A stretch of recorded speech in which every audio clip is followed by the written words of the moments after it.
We all have parts to play. And I want you to think about the part that you grew up with. Were you the worrier, the critic, the victim, or the perfectionist? So the worrier, that really promotes anxiety. This is usually one of the strongest super personalities in people who are prone to anxiety. The worrier creates anxiety by imagining the worst case scenario. It scares you with fantasies of disasters or catastrophes when you imagine confronting something you fear. It also aggravates panic by reacting to your first physical symptom of a panic attack. The worrier promotes your fear to what is happening is dangerous or embarrassing. In short, the worrier dominates your mind. It anticipates the worst. It overestimates the odds of something being bad. The worrier is always vigilant, watching with unease, apprehension for the small symptoms that something terrible is about to happen. Their favorite expression is, "What if?" Let's just think about this for a minute. A typical dialogue that a worrier might have is, "Oh no, my heart's starting to beat faster. My palms are sweating. But what if I have a panic and I lose complete control of myself? What if I'm stammering in the middle of my speech? What if they see me shaking?" These what-if statements take over the mind of the worrier. But maybe you might be the critic. This critic, they promote low self-esteem. The critic is the part of you that's consistently judging and evaluating your behavior. It tends to point out all of your flaws and limitations whenever possible. It jumps on any mistake that you make to remind you that you are a failure. The critic, they generate anxiety by putting you down for not being able to handle your panic attacks, for not being able to place yourself in a situation where you can be your best. It also likes to compare you to others, usually seeing them coming out favorably. It tends to ignore your positive qualities and emphasizes your weakness and inadequacies. The critic might be that voice of your mother or father or that dreaded teacher or anyone who's wounded you in the past. Their favorite expressions would be, "That was stupid. What a disappointment you are." The typical critic self-talk would be, "You're so stupid. You can't get anything right. Why are you always this way? You could have done better." See, the critic holds negative self-beliefs, such as, "I'm inferior to others and I'm not worth much. I'm weak. I should be stronger." Or inherently, "What is wrong with me?" And then you have the victim. The victim promotes depression. The victim is the part of you that feels helpless and hopeless. It generates anxiety by telling you that you're not making any progress, that your condition is incurable, and that the road is too long and too steep for you to make any real recovery. The victim also plays a major role in creating this depression. The victim believes that there's something inherently wrong with them. You are deprived, defected, unworthy. You are not enough. The victim always perceives unsurmountable obstacles between them and their goal. Their favorite expression will be, "I can't. I'll never be able to do that." The victim looks like this: "I'll never be able to do that, so what's the point of even trying? I feel physically drained today, so why bother doing anything?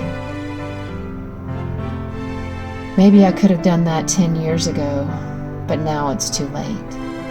You see, the victim holds such negative self-beliefs as, "I'm hopeless. I've had this problem too long, it will never go away. And I've tried everything. Nothing is ever going to work." And here's one that so many of us are: the perfectionist. See, the perfectionist promotes chronic stress and burnout. The perfectionist is closely related to the critic, but it's less putting you down, and it goads you to be better. It generates anxiety by constantly telling you that your efforts aren't good enough and that you should work harder. You should always have everything under control. You should be competent, should always be pleasing, always be X, Y, Z, whatever you want to put in this place. The perfectionist is the hard-driving part of you that wants to be the best and is intolerant of mistakes or setbacks. The perfectionist has a tendency to try to convince you that your self-worth is dependent on something outside of yourself, such as money and status, acceptance by others, being loved, or your ability to please, and how nice you are to others, regardless of what they do. The perfectionist isn't convinced by any notions of inherent self-worth, but instead pushes into a stress, exhaustion, and burnout, trying to pursue these goals. It's like ignoring all the warning signals from your body. The perfectionist says, "I should, I have to, I must." The perfectionist may even provide instruction as, "I should always be on top of things. I should always be considerate and unselfish. I should always be pleasant and nice. I have to get that job. I have to make this amount of money. If I don't make this amount of money, I'm not worthy." The most effective way to deal with negative self-talk is to counter it with positive, supportive statements. So right now, I want you to go ahead and get a piece of paper out. Pause the recording, get your pen and paper, because I want you to write down the negative self-talk that you do on a daily basis. Just start with 10. 10 things that you know you say every day to yourself.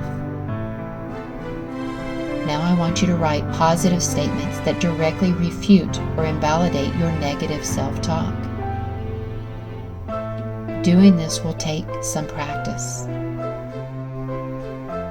If you choose to do this with hypnosis, you will gain the knowledge faster and make it a habit faster. But if you choose to do it without hypnosis, this needs to be a daily practice for 63 days. Finding your negative talk and then finding positive statements that directly refute and invalidate your negative talk. Sometimes countering comes naturally and easy.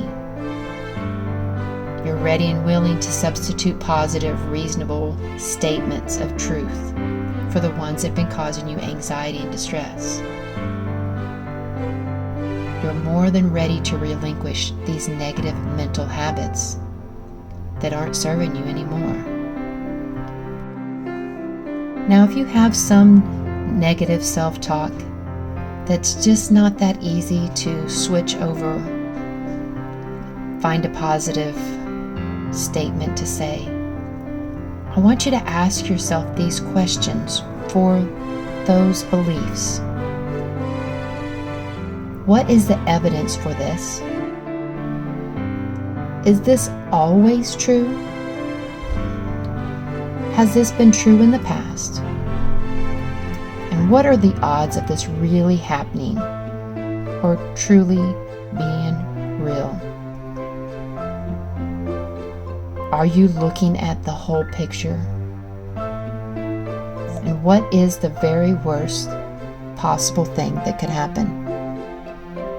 How bad can it really be? And what would you do if the worst did happen? So I'm going to teach you a simple mind trick. This trick is going to lie to your mind so that you can get the results that you want. What you're going to do is when you feel anxious and you start telling yourself that you have anxiety, instead I want you to say, I am feeling excited. This excites me. This causes me excitement. Because the same exact physiological symptoms happen in your body when you're excited as when you are anxious. The palms sweat, the heart rate goes up. You feel butterflies in your stomach. So switch the word to excitement. I'm excited to do this. This makes me excited. And as you lie to your mind about the situation, you're going to notice that your emotions, your mood, will go in alignment with this excitement. You'll start to feel happier, joy, peace even can fall over you when you change from anxiety to excitement. Thank you so much for joining me and learning how you can use self-talk to calm your anxiety, to live the life that you want. And remember, you are enough, exactly how you are. And everything that you want is available to you. Please like, share, and comment. I look forward to the next time.